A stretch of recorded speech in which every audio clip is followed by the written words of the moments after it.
ముందేమో దూరం, అసలే చీకటి, గాఢాంధకారం. అయినా ఎవడ్రా మమ్మల్ని ఆపేది అని ముందుకెళ్లాడు.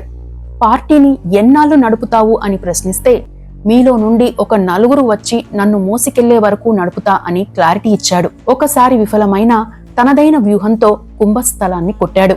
ఆయనే పవన్ కళ్యాణ్. అదే జనసేన పార్టీ. 2024 ఏపీ అసెంబ్లీ ఎన్నికలతో పాటు లోక్సభ ఎన్నికల్లో 100% స్ట్రైక్ రేట్ సాధించిన జనసేన దేశవ్యాప్తంగా ఒక పార్టీగా మాత్రమే కాకుండా ఒక బ్రాండ్గా మారింది.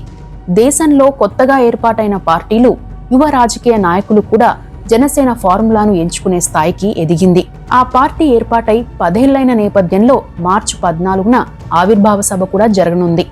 ఇందుకోసం పిఠాపురం ముస్తాబైంది. అయితే అంతకుముందు తన అన్న చిరంజీవి ఏర్పాటు చేసిన ప్రజారాజ్యం పార్టీ వైఫల్యాల మరకలకు దూరంగా ఉంటూనే 10 ఏళ్లలో రాష్ట్రంలో కీలక పార్టీగా ఎదిగింది జనసేన పార్టీ.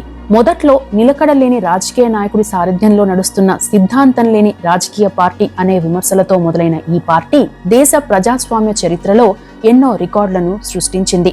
అయితే ఈ సక్సెస్ అంత ఈజీగా వచ్చింది కాదు. ఈ సక్సెస్ వెనుక ఎన్నో అవమానాలున్నాయి, ఎన్నో ఇబ్బందులు ఉన్నాయి, ఎన్నో త్యాగాలున్నాయి. ఈ నేపథ్యంలో చిరంజీవికి సాధ్యం కాని రికార్డులను పవన్ కళ్యాణ్ ఎలా సాధించారు? ఈ స్థాయికి రావడం వెనుక ఉన్న అంశాలేంటో చూద్దాం. అది తెలియాలంటే అంతకుముందు యువరాజ్యం అధ్యక్షుడిగా, జనసేన స్వచ్ఛంద సంస్థ నిర్వాహకుడిగా ఉన్న పవన్ కళ్యాణ్కి, ఇప్పుడున్న జనసేన పార్టీ చీఫ్గా ఉన్న పవన్ కళ్యాణ్కి ఉన్న తేడాలను ప్రధానంగా ప్రస్తావించాల్సి ఉంటుంది. జనసేన రాజకీయ పార్టీగా 2014లో ఏర్పాటైన అంతకుముందు పవన్ కళ్యాణ్ సారథ్యంలో ఓ స్వచ్ఛంద సంస్థగా ఉండేది. సామాజిక సేవా కార్యక్రమాలు నిర్వహించేది. అయితే చిరంజీవి 2008 ఆగస్టు 26న ప్రజారాజ్యం పార్టీ పెట్టిన తరువాత ప్రజారాజ్యం పార్టీలో చేరిన పవన్ కళ్యాణ్ ఆ పార్టీ యువ విభాగమైన యువరాజ్యం అధ్యక్షుడయ్యారు. పార్టీ తరపున ప్రచారం చేశారు. కానీ 2009 ఎన్నికల్లో ప్రజారాజ్యం పార్టీ ఉమ్మడి ఏపీలో 288 స్థానాల్లో పోటీ చేసి 18 సీట్లు మాత్రమే గెలిచింది. చిరంజీవి తిరుపతి, పాలకొల్లు 2 చోట్ల పోటీ చేయగా పాలకొల్లులో ఓడిపోయారు, తిరుపతిలో గెలిచారు. ఆ ఎన్నికల్లో ఏపీలో 16.32% ఓట్లు సాధించింది. మొత్తం 68 లక్షల ఓట్లు వచ్చాయి. అయితే 16% ఓట్లు వచ్చినా ఆ పార్టీ పోటీ చేసిన స్థానాల సంఖ్య ఎక్కువ కాబట్టి సీట్ల సంఖ్య 18కే పరిమితమైంది. మరో 20 స్థానాల్లో 2వ స్థానంలో నిలిచింది. ఆ తరువాత జరిగిన పరిణామాల నేపథ్యంలో చిరంజీవి ప్రజారాజ్యం పార్టీని కాంగ్రెస్ లో విలీనం చేశారు. ఆయన కేంద్ర మంత్రి అయ్యారు. అయితే ఇవన్నీ పైకి కనిపించేవే. కానీ ప్రజారాజ్యం పార్టీ ఏర్పాటుకు ముందే చిరంజీవి కుటుంబానికి సంబంధించి కొన్ని విషయాలు జరిగాయి. ఆ సమయంలో పవన్ కళ్యాణ్ చాలా అగ్రెసివ్ గా, ఎమోషనల్ గా కనిపించారు. ఆ తరువాత పవన్ కళ్యాణ్ వైవాహిక జీవితానికి సంబంధించి కూడా పలు విమర్శలు వచ్చాయి. దీంతో ఆయన అధికారికంగా న్యాయపరమైన చిక్కులను తొలగించుకుని రేణు దేశాయ్ని పెళ్లి చేసుకున్నారు. నార్మల్ గా అయితే అప్పటికి కూడా పవన్ కళ్యాణ్ ఎవరి విమర్శల కారణంగానో నిర్ణయాలు తీసుకునే వ్యక్తి కాదు. తనకు నచ్చిన పని చేసే వ్యక్తి, తనకు నచ్చినట్టు ఉండే వ్యక్తి, అగ్రెసివ్ గా ఉండే వ్యక్తి. కానీ రాజకీయాల్లోకి వచ్చాక కొన్ని మార్పులు అవసరమని అర్థమైంది. ఇక ప్రజారాజ్యం పార్టీ అధికారంలోకి రావడం ఖాయమని తిరుపతి సభ తరువాత అంచనాలు మొదలైన ఫలితాలు తలకిందులయ్యాయి. 18 సీట్లే వచ్చాయి. స్వయంగా చిరంజీవి ఒకచోట ఓడిపోయారు. ఆ తరువాత చిరంజీవి గారిపై పార్టీలోని నాయకులు రకరకాల ఒత్తిళ్లు తెచ్చారట. అదే సమయంలో చిరంజీవిపై టికెట్ల విషయంలోనూ అనేక విమర్శలు వచ్చాయి. అంతేకాకుండా కాపు సామాజిక వర్గానికే ప్రాధాన్యం ఇస్తారనే ప్రచారం కూడా మొదలైంది. ఇక వైఎస్ రాజశేఖర రెడ్డి, మరోవైపు చంద్రబాబు లాంటి సీనియర్ నేతల వ్యూహాలు ప్రజారాజ్యం పార్టీని ఉక్కిరిబిక్కిరి చేశాయి. చివరికి ప్రజారాజ్యం పార్టీని కాంగ్రెస్ లో కలపాల్సి వచ్చింది. ఆ తర్వాత కూడా అనేక విమర్శలు వచ్చాయి. వాటిని గమనిస్తూనే మౌనంగా ఉండాల్సిన పరిస్థితి తలెత్తింది. ఆ సమయంలో సినిమాలు కూడా కొన్ని ఫ్లాప్ అయ్యాయి. ఇవన్నీ పవన్ కళ్యాణ్ని ఉక్కిరిబిక్కిరి చేశాయట. ఆ సమయంలోనే తనకు తానుగా మారాలనుకున్నారట పవన్ కళ్యాణ్. చిన్నతనం నుండి జరిగిన ఘటనలు, ప్రజారాజ్యం పార్టీ వ్యవహారం ఇవన్నీ చూశాక ఆవేశం మాత్రమే ఉంటే సరిపోదని అర్థమైంది. కొన్నాళ్లు పుస్తకాలు చదవడం, సేంద్రియ వ్యవసాయానికి పరిమితమయ్యారు. అయితే రాష్ట్ర విభజనకు ముందు కొన్ని ఇబ్బందులు వచ్చాయి. సినిమా షూటింగ్లను ఆపేసే పరిస్థితి. ఆ సమయంలో తొలిసారిగా గలం విప్పారు పవన్ కళ్యాణ్. తాను ఏ ఒక్క ప్రాంతానికో, ఏ ఒక్క సామాజిక వర్గానికో పరిమితం కాదనే విధంగా తన గళాన్ని విప్పారు. తెలంగాణ ప్రాంతంలో కొన్ని విమర్శలు ఎదుర్కొన్నారు. ఆ సమయంలోనే రాజకీయ పార్టీల పనితీరును, 1000 కోట్ల బడ్జెట్ ఉన్న ప్రజా సమస్యలకు పరిష్కారం లేకపోవడం, పార్టీ నాయకుల అవినీతి వ్యవహారాలు, పలువురు నాయకులు అవినీతి చేసి జైళ్లకు వెళ్లడం, బ్యాంకు కుంభకోణాలు ఓవైపు జరుగుతుంటే, దశాబ్దాలుగా ఉద్దానం ప్రాంత సమస్యలు పరిష్కారం కాకపోవడం, మహిళలపై అఘాయిత్యాలు ఇలాంటివి మరోవైపు ఉన్నాయి. వీటికి పరిష్కారం కావాలంటే ప్రశ్నించే గొంతుక ఉండాలని, ఆ ప్రశ్నించే గొంతుకలు వ్యవస్థగా మారాలి అనే నిర్ణయానికి వచ్చారు. ఆ నిర్ణయం తీసుకునే ముందే తనకు తానుగా కొన్ని రిస్ట్రిక్షన్స్ పెట్టుకున్నారు. పలువురు వ్యక్తులను కలిశారు. ఒత్తిడి, కోపం, భావోద్వేగాల నుండి బయటపడేందుకు ఒక రకంగా చెప్పాలంటే తనకు తానుగా ఆశ్రమ జీవితం గడిపారు. రచయితలు, సామాజిక ఉద్యమకారులతో మాట్లాడేవారు. పాటలు, సాహిత్యం, పుస్తకాలు చదవడం అలవాటు చేసుకున్నారు. ఈ క్రమంలోనే షార్ట్ టెంపర్, ఇన్స్టాంట్ డెసిజన్స్ తీసుకునే ఆలోచనల నుండి తనకు తాను నియంత్రణ సాధించారు. అప్పటి నుండే పవన్ కళ్యాణ్ కొత్తగా కనిపించడం మొదలుపెట్టారు. కొన్నాళ్లు పార్టీ పేరును చెప్పకుండానే జనాల్లో ఉన్నారు. షూటింగ్లయ్యాక తన వ్యవసాయ క్షేత్రానికి వెళ్లిపోయేవారు. సినిమా చర్చలు కూడా అక్కడే జరిగేవి. ఇక 2013లో ప్రజల్లోకి వచ్చారు.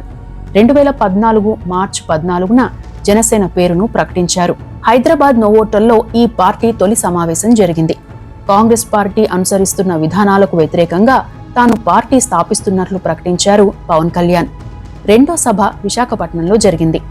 2014 నవంబర్ 28న ఎన్నికల సంఘం జనసేన పార్టీని ఆమోదించింది. అయితే ఆ సమయంలో జనసేనను రాయలసీమ ప్రాంతానికి చెందిన వ్యక్తి ప్రారంభించారని కూడా ప్రచారం జరిగింది. ఇందుకు సంబంధించి వార్తాపత్రికల్లో పార్టీ ప్రారంభించే ముందు ఆ పేరుపై అభ్యంతరాల స్వీకరణ నోటీస్ కూడా ప్రచురితమైంది. అంతా సవ్యంగా జరగడంతో పార్టీ పేరుకు ఇబ్బంది లేదు. అయితే ఇక జనసేన డైరెక్ట్ గా ఎన్నికల్లో పోటీ చేసే సమయం లేకపోవడం, అభ్యర్థుల ఎంపిక, పార్టీ వ్యవస్థాగత నిర్మాణం, కమిటీల ఏర్పాటుకు సమయం లేకపోవడంతో అప్పటికే ఎన్నికల నోటిఫికేషన్ రావడంతో 2014 ఎన్నికల్లో టీడీపీకి, బీజేపీకి మద్దతు పలికారు పవన్ కళ్యాణ్.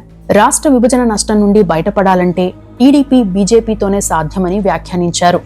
ఆ ఎన్నికల్లో టీడీపీ అధికారంలోకి వచ్చింది. అయితే కొన్ని రోజుల తర్వాత ఆ మిత్రత్వానికి బీటలు వచ్చాయి. అమరావతి భూసేకరణ అంశంతో పాటు 2014 తర్వాత టీడీపీ పాలనపై కొన్ని విమర్శలు రావడంతో తాను కూడా గలం విప్పారు. ప్రత్యేక హోదాపై ప్రశ్నించారు కూడా. శ్రీకాకుళం జిల్లా ఉద్దానం ప్రాంతంలో కిడ్నీ సమస్య బాధితులను కలిశారు. సమస్య పరిష్కారానికి ప్రభుత్వానికి 48 గంటల సమయం ఇచ్చి అల్టిమేటం జారీ చేశారు. ఉచిత బస్ పాసులు, పరిశుభ్రమైన తాగునీరు, ప్రతి మండలంలో డయాలసిస్ యూనిట్లు, సమస్య పరిష్కారానికి పరిశోధనా కేంద్రం, నెఫ్రాలజిస్టుల నియామకం కోసం ఆందోళన చేపట్టారు. పవన్ కళ్యాణ్ ఆహ్వానం మేరకు హార్వర్డ్ మెడికల్ స్కూల్ నుండి వైద్య బృందం వచ్చి సదస్సును నిర్వహించింది. ఇక 2017లో హైదరాబాద్ లో ఫస్ట్ ఆఫీస్ ప్రారంభమైంది కూడా. ఆ తరువాత రాజకీయాలు మారాయి. పార్టీ పరంగా ఓపెన్ అయ్యారు జనసేనాని. తాను 2014లో టీడీపీ, బీజేపీకి సపోర్ట్ చేసినప్పటి పరిస్థితి వేరని, అయితే ఆ స్ఫూర్తి దెబ్బతిందని చెబుతూ సొంతంగా పోటీ చేసేందుకు నిర్ణయించారు. బహిరంగ సభలు ఏర్పాటు చేసి ప్రజా సమస్యలపై ప్రసంగాలు చేస్తూనే అటు టీడీపీని, ఇటు వైసీపీని విమర్శించారు. అలా 2019లో సొంతంగా పోటీ చేశారు. ఈ ఎన్నికలు జనసేన రాతను మార్చిన ఎన్నికలు అని చెప్పవచ్చు. ఆ ఎన్నికల్లో వామపక్షాలు బీఎస్పీతో కలిసి పోటీ చేసింది జనసేన. మొత్తం 175 స్థానాలకు గాను 137 చోట్ల పోటీ చేస్తే రాజోల్లో రాపాక వరప్రసాద్ ఒక్కరే గెలిచారు. గాజువాక, విశాఖ నుండి పవన్ కళ్యాణ్ పోటీ చేయగా 2 చోట్ల ఓడిపోయారు. ఇక 25 లోక్సభ స్థానాల్లో పోటీ చేయగా అన్ని చోట్ల ఓడింది జనసేన. నర్సాపురం ఎంపీగా నాగబాబు పోటీ చేయగా ఆయన కూడా ఓడిపోయారు. ఆ అసెంబ్లీ ఎన్నికల్లో 6% ఓట్లు, లోక్సభ ఎన్నికల్లో 0.57% ఓట్లు సాధించింది జనసేన. ఈ ఓటమి కారణంగా పలు అవమానాలు, హేళనలు ఎదురయ్యాయి. పవన్ కళ్యాణ్ వార్డు మెంబర్ గా కూడా గెలవలేడని కామెంట్లు వచ్చాయి. ముఖ్యంగా అధికారంలో ఉన్న వైసీపీ తొలినాళ్లలో టీడీపీని టార్గెట్ చేయగా ఆ తర్వాత జనసేనను టార్గెట్ చేసింది. ఇష్టారాజ్యంగా విమర్శించడంతో పాటు పవన్ కళ్యాణ్ కు 3 పెళ్లిళ్లు అని విమర్శించడం మొదలైంది. ఇవన్నీ భరిస్తూనే ప్రజలతో ఉండేందుకు ప్రజా ఉద్యమాలను ప్రారంభించారు పవన్ కళ్యాణ్.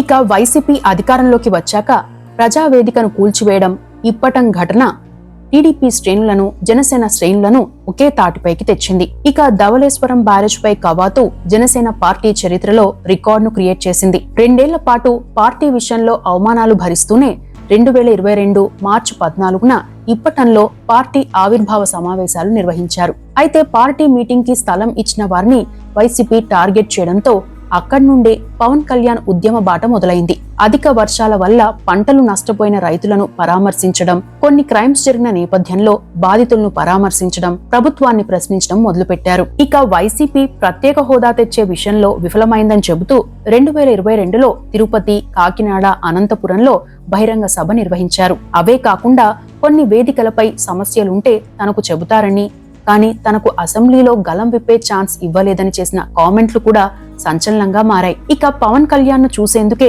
జనాలు వస్తారని, ఓట్లు వేయరు అనే ట్రోలింగ్ కూడా జరిగింది.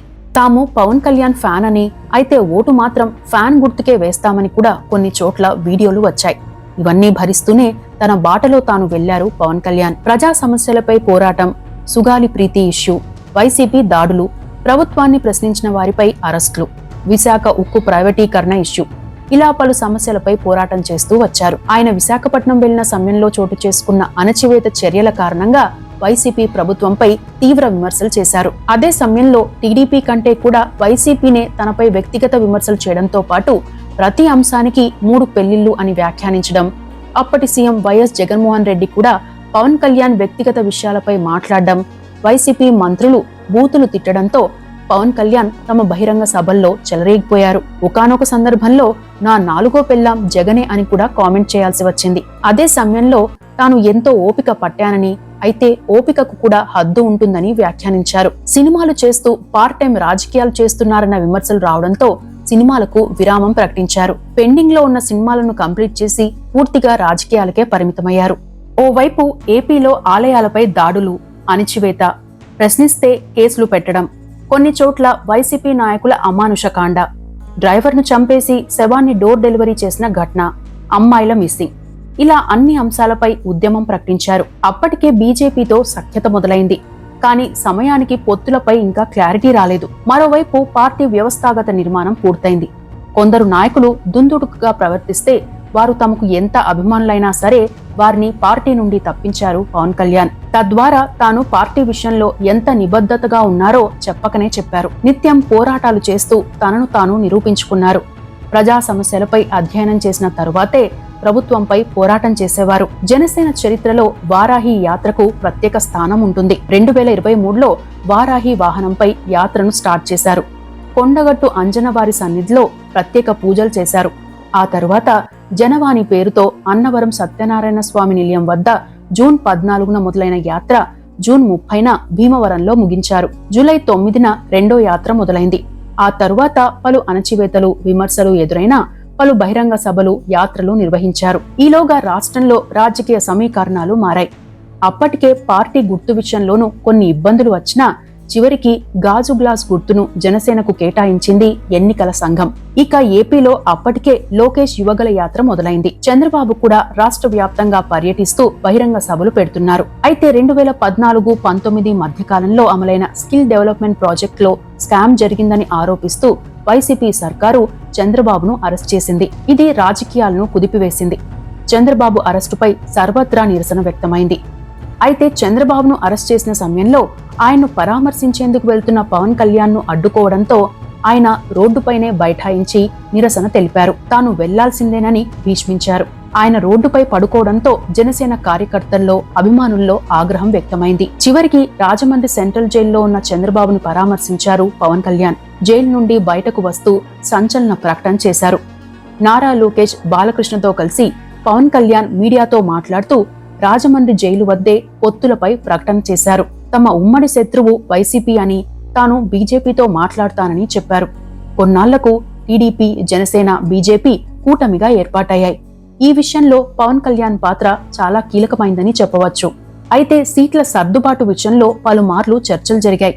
పొత్తును చెడగొట్టే కుట్రలు జరిగాయి. రెచ్చగొట్టే ప్రకటనలు వచ్చాయి. జెండా కూలీలు అంటూ జనసేన శ్రేణులను నిరుత్సాహపరిచే వ్యాఖ్యలు ఎదురయ్యాయి.